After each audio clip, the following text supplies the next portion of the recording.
les arbres.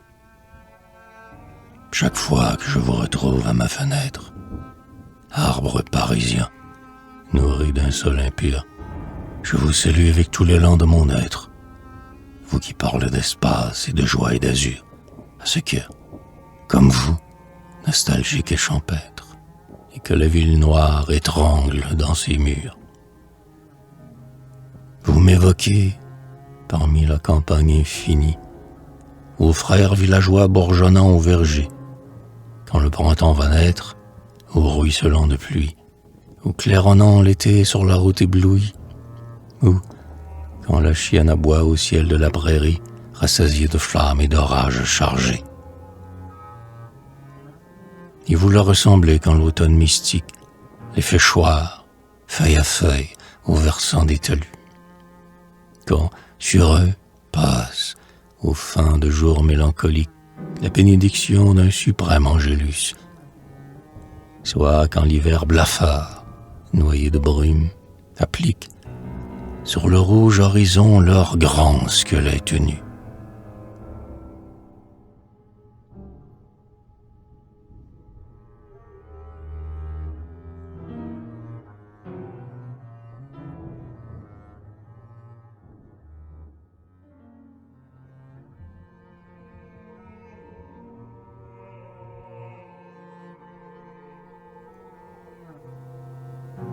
Arbre, si j'entreprends de chanter vos louanges, que je retienne un peu du bruit de vos concerts.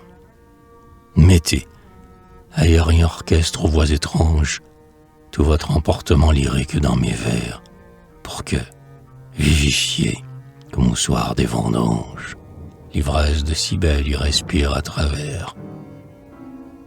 Parfois, un brusque éclair vous frappe et vous bouscule.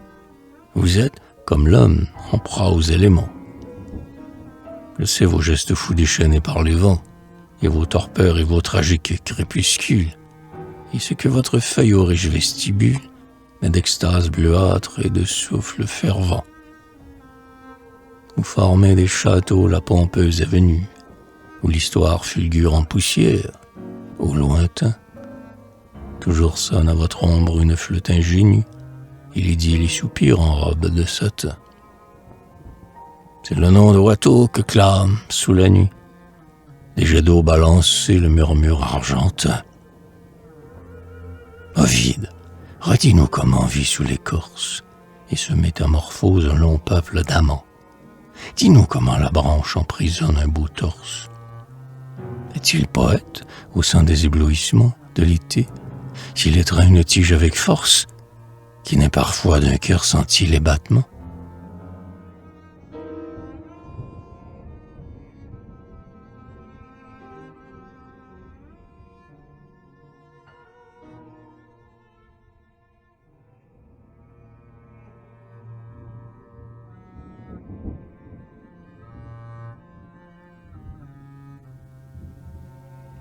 Je songe au pommier d'Ève, à Dodone, à son chêne, à celui qui rendait la justice à Vincennes, au palmier de Moïse exposé sur les eaux, au lys de Salomon dont l'écriture est pleine, à ce pin que Ronsard plante en l'honneur d'Hélène, à ce hêtre où Titi essaie ses roseaux. Chaque arbre a ses humeurs, tous ont leurs préférences. La Val, où se dégage un brouillard au matin, voit croître le trône et le tremble incertain.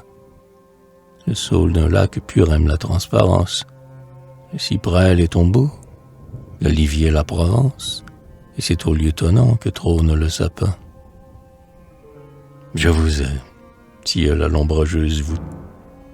Je vous aime, îlot frais que les platanes font en été, sur la place où l'eau chante à Toulon. Et je vous aime aussi, peuplier sur la route, où court la diligence et qui tressaille toute en Flandre, au claquement de fouet du postillon.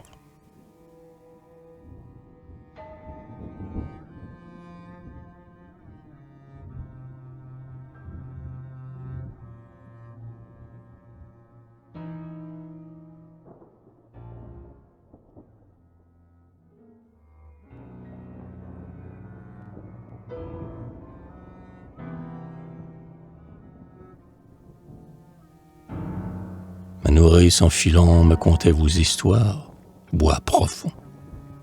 Au trésor surveillé d'un dragon, au carrefour sonnant du bruit des chasses noires, les temps couleur de perles où l'elfe danse en rond, vos détrousseurs armés de pistolets d'ivoire, mes nues d'extase rouge en gardaient un frisson.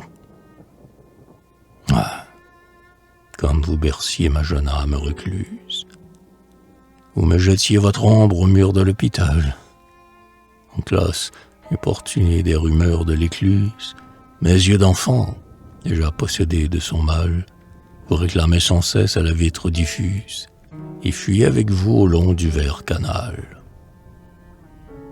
Vous étiez le plaisir de mes libres dimanches, quand j'épiais de mon lit d'herbe, émerveillé, l'éternelle furie éclose sous les branches, tandis que j'écoutais l'oiseau bleu gazouiller, Cendrillon, au galop de 6 cavales blanches, passait, au loin, dans son carrosse armorié. Les contes de Perrault se mêlaient dans ma tête, aux récits merveilleux de Madame d'Aulnoy. Un songe magnifique occupait ma retraite, et quand le crépuscule implacable ou la voix de ma mère surgit interrompait la fête, je sentais comme un grand vide se faire en moi. Plus tard, à la caserne, où se nouait ma chaîne, excédé des fracas du cuivre et du tambour, je vous voyais fleurir au verger d'alentour, et votre seule image adoucissait ma peine, vous qui favorisez d'une odorante haleine la province endormie à l'ombre de ses tours. Et comment vous plongeait ma lassitude immense, les lourdes nuits d'été défaillant de chaleur. Vous étiez les témoins de mon impatience, quand du fond de mon être, implorant le bonheur, je croyais, dès qu'un pas sonnait dans le silence, le reconnaître au coup déréglé de mon cœur.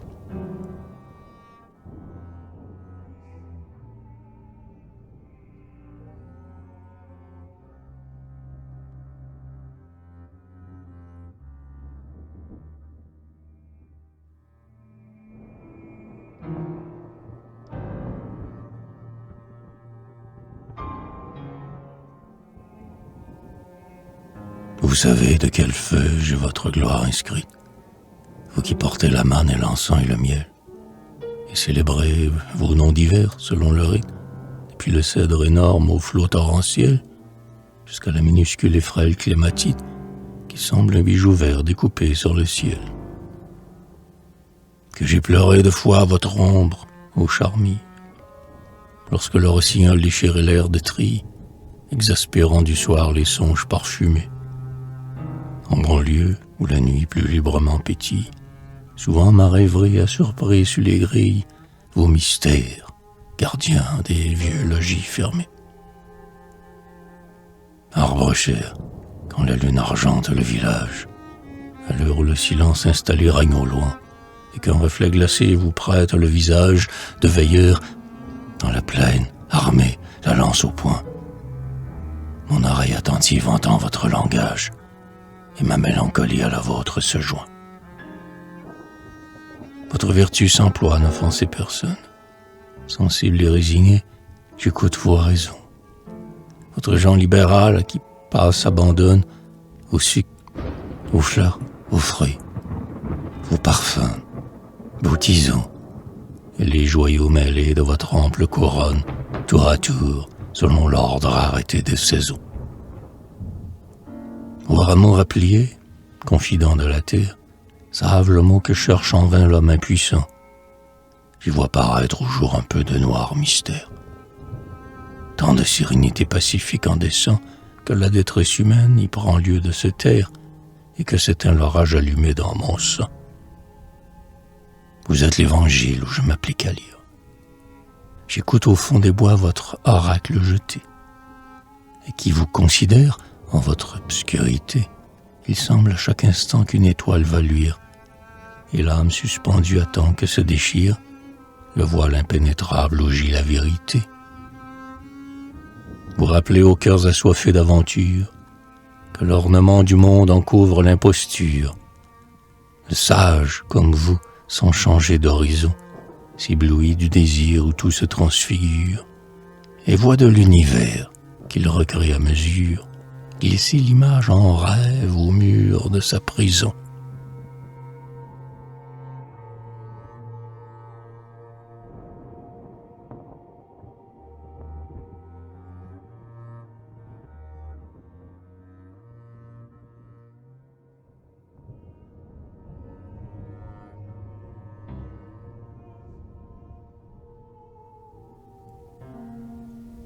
Forêt, pleine de nuit, de rêves, de silence.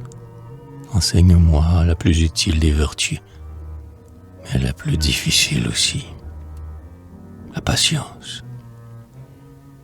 Quand vous m'ôtez du bruit des gens, je ne sens plus mes émois insurgés me faire violence, et j'épouse la paix des âges révolus. C'est tout le sang détruit qui remonte à vos fêtes, et bouillonne et reprend pour de nouvelles fêtes, possession du monde en verdoyant transport. Et c'est pourquoi je trouve aux rumeurs que vous faites plus de jours qu'il n'en sort de la voix des prophètes, arbre puissant levé de la cendre des morts.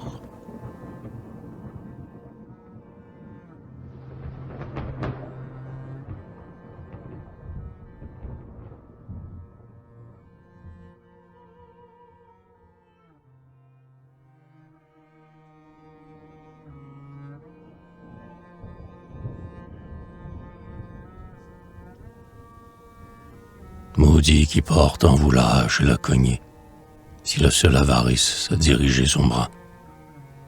Que la dent d'un reptile ou l'ortie acharnée lie un cri de douleur à chacun de ses pas, et qu'au chantier sinistre où sa vie est bornée, il roule, enseveli vivant sous les plâtras. Confessant ce coup, pris d'un remords utile, son geste sacrilège et qu'il est odieux de déchaîner l'orgie effroyable des villes, à la place où vos bras s'appuyaient sur les cieux. Ô grand bois nourricier, sanctuaire, asile, temple auguste où se prend la vision de Dieu.